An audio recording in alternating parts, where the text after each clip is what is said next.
603. We are going to work our way through the throwing star activity here, which is one of the CAD Basics assignments. You could say in this case number 3. Looks something like this. And we're going to learn a few new tools here. Specifically, we are going to look at a little more advanced version of trim. I know we did a little bit of that in number 2. We're also going to look at how to do a different line type when putting a layer together. We're also going to look at how to use a rotate and a polar array tool, as well as a couple other slightly more advanced tools to make this roll. So I'm going to throw this over to my second screen, and we are going to get ourselves started. Okay, we're back in AutoCAD here. I'm going to go File, New, and I am going to start with an ACAD drawing. Now I'm going to show you a bit of a weird cheater's way of bringing your layers over. I'm going to open a past drawing here. Oh, I do not have layers set up in this drawing. That's quite unfortunate. Okay, must have been on my other computer. That's okay. I'm just going to see if I actually have an example here. I don't. What it's going to show you is that if you do actually bring pieces over from another drawing, you do a copy and paste move, you'll actually find that the layers will come with it, and so you don't have to set them up. Instead, we're going to set up layers. We're going to set up 3 layers in this drawing. We'll actually pre-set up the hidden line layer. We're going to do drawing, we're going to do dimensioning, and we're going to do a layer called hidden. And I'm going to show you how to do the line types right off the bat. Okay, I'm going to make my drawing layer a nice bright color, my dimensioning layer likewise, and then I'm going to make my hidden layer a bright green just like it is in the drawing. Now for my hidden layer, I don't have to change much here, but what I really do need to change is this line type column. So what I do is I actually click on continuous here, and you'll notice that continuous is the only option for line types right now. I just want to change that. So I'm going to go load a new line type. I'm just going to scroll down until I find hidden. And for this size drawing, I like hidden times 0.5. I find it shows up best. So I'm going to double click that. It's going to add it to my line types that I can use on this particular drawing. And I'm going to click hidden and press OK. Notice that that's now hidden. So what happens is if I go into the hidden layer and I draw a line, I'm actually going to get a dashed line. I'm going to get something that shows up, as we suggest, as hidden. On a normal mechanical drawing, a dashed line implies that something is happening behind or inside of a particular object. Now, that's not the case in our drawing. This is more a proof of concept than anything. And but that being said, it will get done what we need it to get done. Let's start our drawing. Now, in this particular drawing, I've got 2 things. We do have the normal box, the normal title block that we start with, the 00 to 10.7 version of a block. Oh, gave me an unknown command. It's interesting. Let's try one more time. 00, 10.7. Must have hit a button wrong there. I'm going to zoom out on this one. Now, it doesn't actually say where the throwing star goes in this one. And in this case, in this drawing, it actually doesn't matter where it goes necessarily. That being said, I'm going to center it on the geometric center of the rectangle because it makes me happy. And I'm going to start with our first object here. Now, when we break down this drawing, what we see is that we actually have a circle in the center of this drawing that is radius of 1, and that's somewhat important because it's going to be the first thing we draw. We then have this triangle up top here. It is 3 units tall. We can see that because we have this 2 from the edge of the circle out to the edge of the drawing. Okay, and that 2 is going to be 2 units from here out, which means that whole line from center out is 3. We then go down for a 2-unit long line here at 45 degrees. Notice this TYP. That stands for typical, and typical means that this measurement is reused throughout the drawing. All of the dimensions that look similar to that are that. Now, usually or very often we'd see typical 2 places or something like that written out here. In this one, we're just assuming symmetry on this particular drawing to make the throwing star actually function. So let's draw this triangle, and and then we'll add some circles to it. Okay. So when we begin, we are going to end up with a circle that has a radius of 1. Nice. We're going to end up with a triangle starting at the center of that. I'll zoom in so we can see it. That is 3 units tall. And then the next line, if we look in our drawing, is 2 units long, and then we press the tab key as per usual, and we actually go at a 45-degree angle. That's going to give us that line right there. Now the last line is actually a weird angle, and we just snap it back to the center. There we go. We got our first triangle. We've got the first part of our throwing star here. Let's draw these circles, and what we know about these circles is we know their radius, 0.3, 0.5, and I believe this one's 0.2, yes it is. And we know that they all exist because of this bottom part of the drawing. The two that aren't obviously on the vertex of that triangle, they exist at midpoints. So let's actually put these circles on, 0.3, 0.5, and 0.2.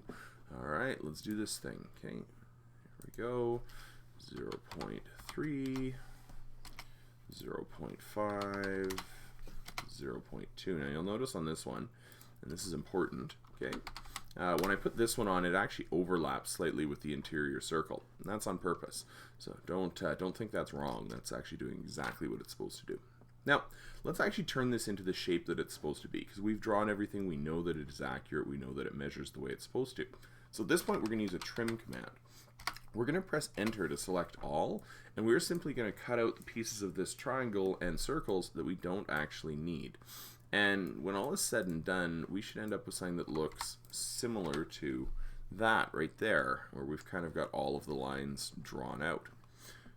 Now the next thing I'm going to do here, because right now working with this is a bit of a pain in the butt. I've got to select a bunch of different arcs and circles and things, and that's just not good. So I'm just actually going to select this whole thing, and I'm going to group it. And in grouping it, I make it so that I can select the whole thing as an object. If I want to ungroup it, I can use the ungroup command, and we can actually go from there. Now, the next command we're going to use, we're going to try something. We're going to try a rotate. So I'm actually going to select this, and I'm going to work on rotate, and there's a rotate button up here at the top as well. Okay. And when I rotate, I have to specify a base point. The base point is the point by which I'm going to rotate this circle around. So if I click the center of this, you can see that I can spin this object in whatever angle direction I want. And also at the bottom of my page, I have the option to do a copy function, which I'm going to use, because I actually want to make a copy of this. I don't want to delete the original. Now looking at the drawing, I know that this angle of rotation is actually 60 degrees, so I can actually type that in and I can get my second object here if I want to. That's a good way to do this. You could do that a bunch of times and you'll end up getting 6 of them and life will be good. But I'm going to show you an even easier way. The easiest way to do this is with what's called a polar array. Now, if we look at our arrays here, we have 3 kinds of arrays. We have rectangular, path, and polar array. And I'm just going to demo all 3 just to show you kind of how they are used. A rectangular array is very logical. It creates rows and columns that we can define for our object. And we can define how far is between each of the rows, columns, or the total length of them. And it's really good if you're making something that does have a, has a grid, works in orthogonal coordinates. It's good to go from there. The other idea is what's called a path array, and I'm just going to draw a spline here quickly to demo this one. Okay, so let's say we have a line that is, we're going to say, an abnormal curve here, something that is not consistent. We can actually use a path array to, I clicked polar array. Let's try path array here. There we go. We can actually click path array, and we can array this around a path. And what it's going to do is it's actually going to copy multiple objects around that path that we've created. So with that being said, we are going to go back and we are going to polar array this. Alright, now when I click polar array, I'm given a menu at the top here that asks how many items I want, space I want between them, and the total fill. So if, for example, I want 6 items, but I want, 50 degrees between them, I can actually change that. And what's going to happen is it's going to actually start to rotate them around the circle and not fill up the whole circle. Right now my fill is 250. Alternatively, I could actually change this to, let's say, only have 180 degrees. I could only have them array around half the circle. And neither of those things are what I want to do. I actually want 60 degrees between my items, and I want 360 degrees. Or I guess 300 degrees of fill because the first object requires the first 60 degrees. Anyways, so there's my fill all the way around. Gives me 6 objects. That matches my drawing here exactly. There's nothing wrong with that. So let's go back to AutoCAD and let's finish this thing. When I press enter, you'll notice that you can now select all of the outside together. This means that also you can trim whole bunch of things to actually finish off your drawing. Now, a word of advice here.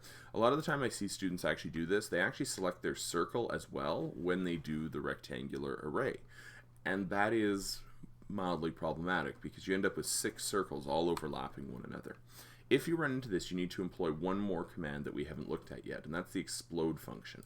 I'm going to demonstrate the explode function right here. I have this array and I can select it as one big piece. If I explode this array, what's going to happen is it's going to break it into all of its individual components. Now, this might be bad, especially if I wanted to change how many objects there were around the circle, but also if I have to work with individual pieces one at a time, explode is the perfect function. It lets me actually use each of those individual pieces very easily. In this case, it doesn't really affect me one way or the other, but occasionally you will need that command. Now we've got our throwing star. This is good. Life is good. Let's put our hidden lines on this one. To do that, we're going to jump over to our hidden layer. We're going to go to our line tool, and we're very simply just going to line up our lines here as we normally would, and we're going to put those dashed lines that we are looking for onto our drawing. Okay. In this case, this just denotes the fact that this is a triangle, and it doesn't go much further than that. But in a normal drawing, these would denote that something was inside or behind that particular object.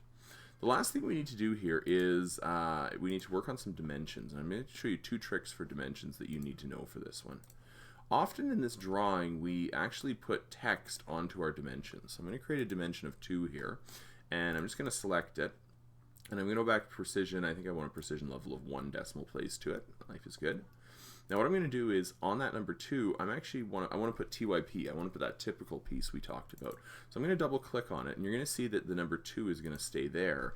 And I'm just going to move my cursor and type in TYP. I'll click somewhere else. And now that TYP is going to follow that dimension of 2 around the drawing wherever it goes. The 2 can change, but the TYP can't. So for example, if this turns into a slightly different dimension, I'm going to put a space in here because it's bothering me. Okay, if this turns to a slightly different dimension, the dimension changes, but the text does not, so we can modify that appropriately. Lastly, if you notice on the drawing, there's one other really piece of weirdness, which is right here. We actually have a center mark, and this is a measurement for that number 2, actually. And to do it, we very simply are going to go into our Annotate menu at the top ribbon here, and we are able to add a center mark. Super easy. I'm just going to click on the edge of this circle, and a center mark is going to go down on that particular object. Makes life relatively easy here. And with those tools, I'm going to give you your usual reminder that you export from layout view. Make sure you have some nice bright colors. Obviously I don't here.